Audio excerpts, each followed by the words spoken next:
You ever wonder what it feels like to break your body and soul for someone, only to watch them pretend you don't exist? I do. Because for 27 years I wasn't just a mother. I was the foundation. The roof. The four walls keeping the cold world out of my children's lives. I gave them everything I had, and when that ran out I gave more. I worked 3 jobs.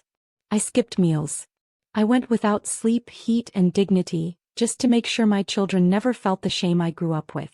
But the thing no one tells you is this. Sacrifice is invisible when it becomes routine. They saw a tired woman, not a warrior. They saw a poor woman, not a provider. They saw me as less when I was the reason they had more. My name is Gloria, and I raised 3 kids on my own. Their father disappeared the day my youngest turned 4. He left behind an eviction notice and 3 hungry mouths, and from that moment on I vowed. My children will never beg. They will never feel the emptiness I know. They will rise, even if it breaks me to lift them. So I got to work. I cleaned houses by day. Took shifts at the diner by night. On weekends I mopped floors at an old office building just to afford school supplies. I remember one winter our heat was shut off.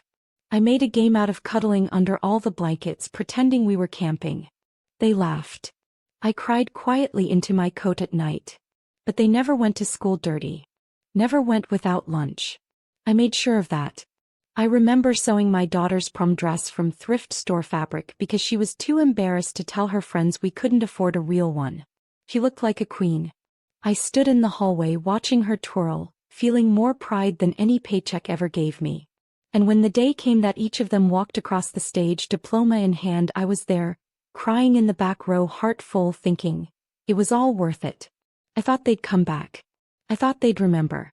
But life has a cruel sense of irony. Because the older they got, the less they looked at me. My phone stopped ringing. Birthdays passed without calls. I was no longer the woman who gave them everything. I was just mom. And eventually just a problem to solve. You need to stop asking for help, my son said once when I asked for a ride to the pharmacy.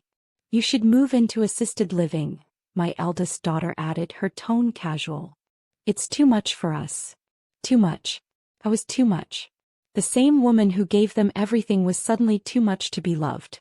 They didn't see the woman who stayed up until 3 a.m. sewing their costumes for school plays. Or the woman who risked heatstroke waiting in a car outside their practices, too proud to tell anyone she couldn't afford gas for the week. Or the mother who went deaf in one ear from standing too close to machines in a warehouse, just so they'd never have to wear second-hand shoes again. Now I was inconvenient. Embarrassing. A burden. They didn't even know I was behind on rent. That the fridge had been empty for 3 days. That I'd sold the last of my jewelry to keep the lights on. As I stopped asking. And they stopped noticing. One night I sat in my tiny apartment, the same one I'd moved into after losing the house I built with my own hands, and I stared at the family photo I kept on the wall. All 5 of us smiling. And I thought, this is the price of being a mother. You love without limits. You give without question. And sometimes, you disappear in the very life you created. But what they didn't know, what they never saw, was that I still had fight left in me. Because they may have stopped calling. But I hadn't stopped living. And what came next? That was the part no one expected. The silence after that photo on the wall spoke louder than any scream. I had reached my breaking point, but not the kind that destroys you. The kind that awakens something deep inside. Something primal. Something that said, if they won't see your worth, show them who the hell you really are. So that night I got up off the floor. I wiped my tears. I packed away the old photos, the Mother's Day cards from years gone by, the hand-painted mugs that once said, best mom ever. I wasn't throwing them away, but I wasn't going to sit there drowning in memories either. It was time to stop mourning the children I thought I raised, and start building the woman I had forgotten I was. I picked up a notebook and I made a list. A real one. Step 1. Get a job, not out of desperation but choice. Step 2. Build a community even if it was just one person at a time. Step 3. Take care of me, not as a mother but as a woman. I took stock of what I had. I was 61. I had aching knees. But I had skills. I had grit. I had a brain that had managed an entire household on scraps and still sent 3 children to college. I'd built a life out of pennies. Now I was going to build one out of pride.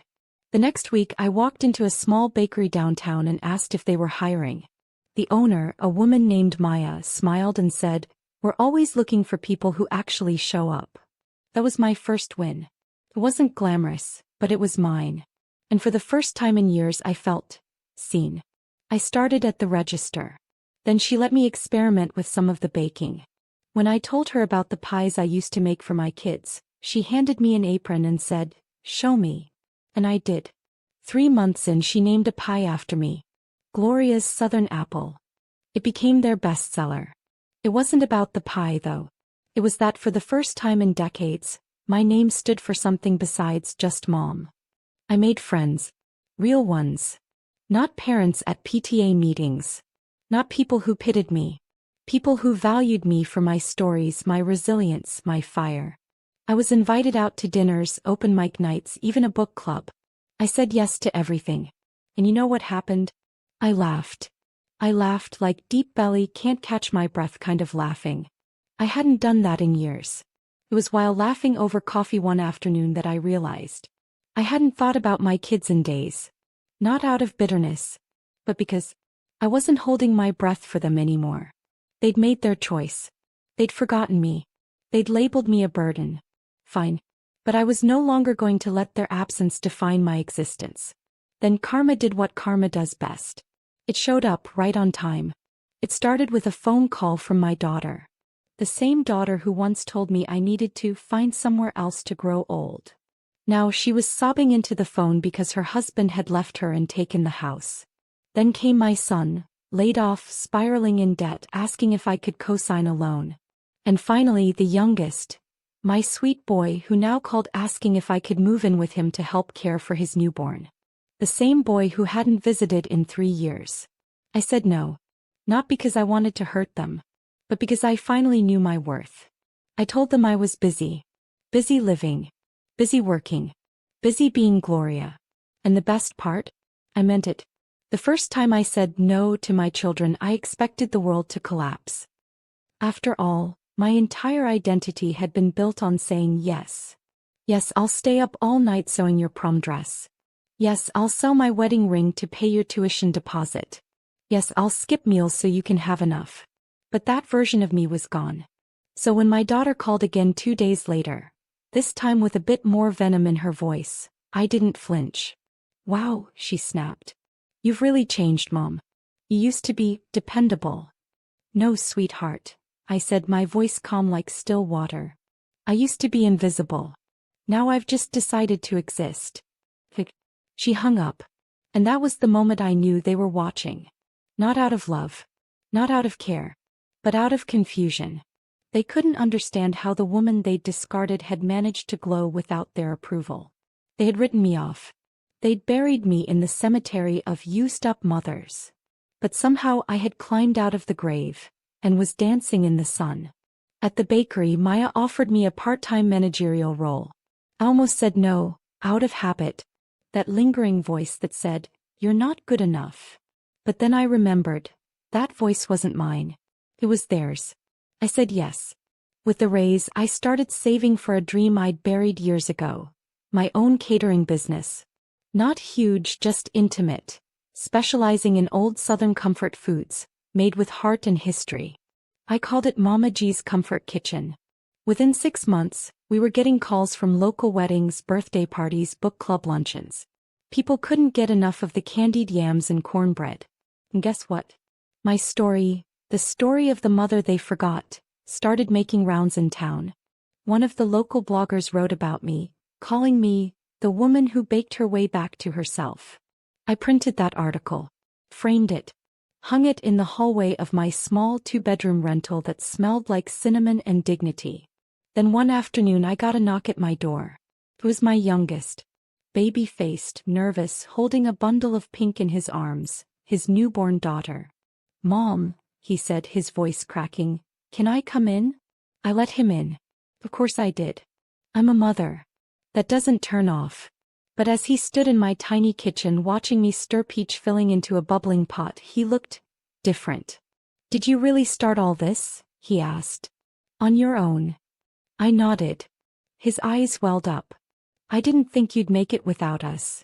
I looked him square in the face and said, you didn't think because you never had to. I always thought for you. That's done now. It wasn't said with hate. It was said with freedom. Because now I was no longer waiting to be needed. I had become someone wanted. Not out of guilt or obligation, but because of my strength. My story. Eventually my other two reached out. Apologies trickled in. Invitations to Christmas. Offers to help with groceries. I didn't reject them. But I didn't bend either. I set boundaries. No emotional blackmail. No financial leeching. No rewriting the past. If they wanted me in their lives, they'd meet me where I stood now. Not as a servant. Not as an afterthought. But as Gloria. The woman who worked 3 jobs. Was left behind. And still rose higher than they ever expected. You see, the thing about being called a burden is that it forces you to reevaluate what you carry. And I realized I was never a burden. I was the bridge. They just never bothered to look down and see who was holding them up. But now they did. They saw me. Not because I begged. Not because I cried. But because I built a life so bright they couldn't ignore it anymore. And that, right there, that was my revenge. You don't realize how much power you gave away until someone tries to hand it back. And you no longer want it. It was a quiet Saturday morning, the kind I'd come to cherish in my new life. I was icing a batch of cinnamon rolls for a church fundraiser when my phone buzzed. It was a group text. From my 3 children. Hey Mom. Can we all meet? We need to talk. No punctuation. No warmth. Just neat. I stared at that message for a full 5 minutes. Once upon a time that would have sent me spiraling. I would have abandoned my plans, turned down the oven, grabbed my coat and raced over, desperate to please. Desperate to matter. But not today. Today I finished the rolls, poured myself some tea and sat with myself for a moment. I let the sweetness of cinnamon and the quiet pride of accomplishment wrap around me like a hug. They needed to talk. But for once I got to decide when. Still, curiosity tugged at me. So I texted back. I'm free Sunday evening. At my place.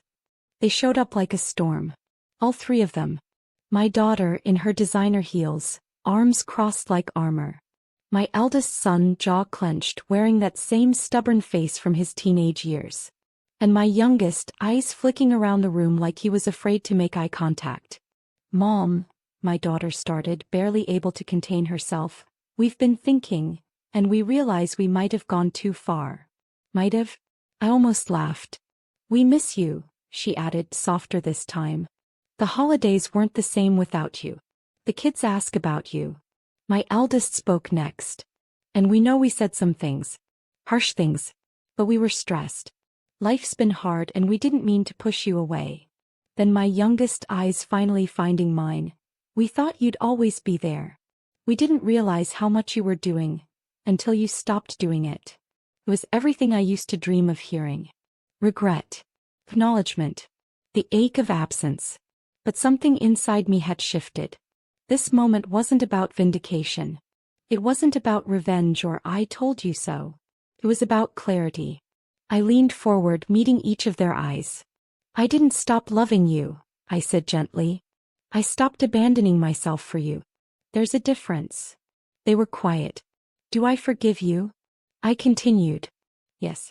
Because carrying bitterness weighs me down more than it punishes you. But things will be different now. My daughter looked up. What does that mean? It means, I said, standing tall in my cozy kitchen, that if you want me in your life, you'll meet me as I am now. Not as your wallet. Not as your emotional punching bag. But as your mother, who deserves respect, not just responsibility. I watched as those words settled into their bones. They nodded. Fully. Hesitantly. Then came the ask. Well, my eldest began, since things are better now, we were wondering. Here it comes. If you'd consider moving back in with one of us. The house would be better with you there. The kids miss their grandma. And honestly, it'd help us out a bit too. I smiled. Not a sarcastic smile. Not a bitter one. A real smile. The kind that comes when you're free. Thank you, I said softly. But I already have a home. I motioned around the small, sunlit kitchen. The spice rack I built myself. The fridge covered in notes and catering orders. The warmth of peace filling every corner. I'm exactly where I'm meant to be. There was a pause. And then, for the first time in years, they looked at me differently. Not as a lifeline. Not as a fallback plan. But as a woman. A whole, standing, self-made woman. We talked a bit more after that. Laughed even. I sent them home with some sweet potato pie and firm hugs. But I didn't go with them. Because I had other plans. A local cooking school had asked me to lead a weekend workshop. A journalist wanted to interview me for a Women of Resilience column. And next week I had 3 big catering events. My life was finally mine. I didn't need to be rescued. And I wouldn't be reabsorbed into the same cycle that almost broke me. So yes, they begged me to come back. But by then I had already moved forward. And the view from here? It was beautiful. I never asked to be anyone's inspiration. I just wanted to be seen. Respected. But now that I've pulled myself from the wreckage they left me in, everyone suddenly wants to clap. Wow, Gloria, you're so strong. You're such a role model. You should write a book. Funny. Where were the standing ovations when I was crying in the bathroom stall after a double shift? Where were the compliments when I pawned my grandmother's locket to keep the lights on? Where was all this admiration when I was holding my breath at the gas station, praying my debit card wouldn't decline? Back then no one called me strong. They called me needy. They said I was too emotional. Too dependent. Too much. Well, now I'm resilient. Now that I don't need them, they want to celebrate me. One Sunday morning I was invited to speak at a women's empowerment brunch. A local counselor had heard about my catering business and asked me to share my story. I stood in front of a room full of women, some young and wide-eyed, some seasoned and weary, and told the truth. I was the woman who gave everything and kept nothing for herself, I said. I was the woman who raised 3 children, lost herself in the process, and had to fight like hell to come back. They clapped. Not because it was polished, but because it was real. After the event, a young mother pulled me aside, tears streaking her cheeks. My mom went through something similar, she whispered. But she didn't make it out. You give me hope that maybe I still can. That broke me open in the best way. Because for once, someone was clapping not for what I had become, but for what I had survived. Back at Mama G's Comfort Kitchen, business was booming. We were booking weddings, baby showers, Sunday suppers. My recipes were spreading through town like gospel. And my story, our story, was being passed from woman to woman like an heirloom. My children still came around now and then. They offered help.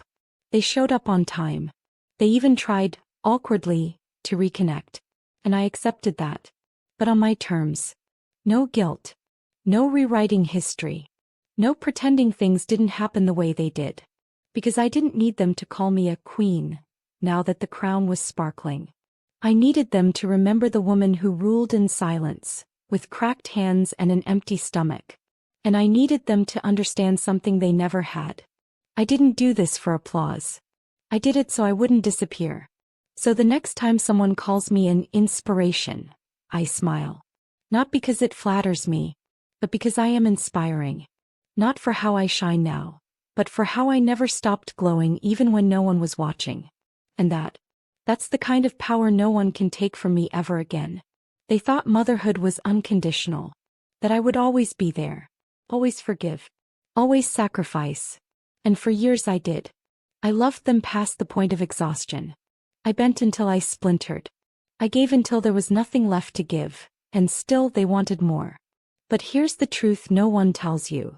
Even unconditional love has limits when it's met with consistent disrespect. You don't get to discard someone and then decide when they're useful again. So when my daughter came to me, tears in her eyes, asking, "Can we go back to how things were?" I looked at her with a heart that had healed in its own way. "No, baby," I said gently. "We can't go back. But if you're willing to start fresh, with honesty, with effort, and with accountability, we can go forward." It wasn't punishment. It was protection. Because this time I wasn't just protecting them, I was protecting me. You see, I realized something after all the pain, all the sacrifices, and all the rebuilding. I wasn't put on this earth just to be their mother. I was put here to be myself. A woman with dreams. A woman with limits. A woman with a backbone, not just a bleeding heart. And if they wanted to know that woman, they had to earn the right. I became someone new in their absence, stronger, wiser, and finally whole. Not bitter. Not resentful. But no longer available for their convenience. So yes, we're reconnecting now. But it's slow. It's honest. And it's no longer centered on what they need from me, but on how we can respect each other mutually. I tell this story not for pity but for power. Because somewhere there's another mother sitting alone, wondering if her value disappeared when her usefulness did. Let me be clear, it didn't. You are not disposable. You are not just the background of someone else's life. You are the main character of your own. So pick up the pieces. Build your bakery, your art studio, your book club, your sanctuary. And when they come knocking again, let them meet the new you, the one who survived them. The one who never needed a round of applause to rise. The one who refuses to be erased. Because now they know. You weren't just a mother. You were the miracle. And miracles don't ask for permission to shine. If this story touched your heart, don't forget to like, comment, share, and subscribe. New episodes drop every single day. You won't want to miss a single one.